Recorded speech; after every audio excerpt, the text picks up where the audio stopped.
বাংলাদেশে বর্তমান সরকারের আমলে বিভিন্নভাবে ইসলামের বিভিন্ন বিধানের উপর আক্রমণ চালানো হচ্ছে। ধর্ম এবং ধার্মিক লোকেরা এই সরকারের আক্রমণের মূল টার্গেটে পরিণত হয়েছে।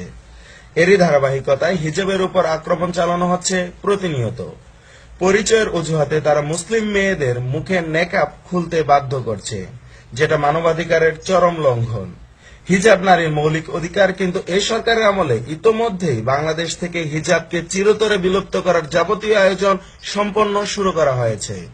বুরকা পরে ক্রিকেট খেলার ছবি তোলার সময় এক বিদেশি পর্যটককে গ্রেফতার করা হয়।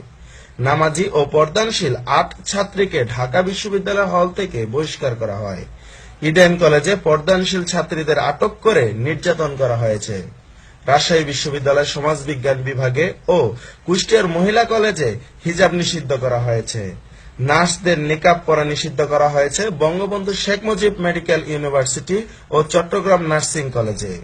কালিয়াকৈরে বুরকা পরার অপরাধে পেটানো হয়েছে স্কুল ছাত্রীকে, বন্ধ হয়ে যায় তার স্কুলে যাওয়া। ফিরোজপুরে বুরকা পরা ৩ ছাত্রীকে গ্রেফতার করে চালানো হয় অমানবিক নির্যাতন। নেকাব খুলে পর্দানশীল মেয়েগুলোর ছবি তুলে দেওয়া হয় বখাটেদের হাতে। দেয়ালে দেয়ালে সাঁটা হয় নিরীহ পর্দানশীল মেয়েদের ছবিযুক্ত পোস্টার। সাধারণ মানুষের প্রশ্ন, বাংলাদেশেও কি তবে বুরকা নিষিদ্ধ করার পথে এগোচ্ছে?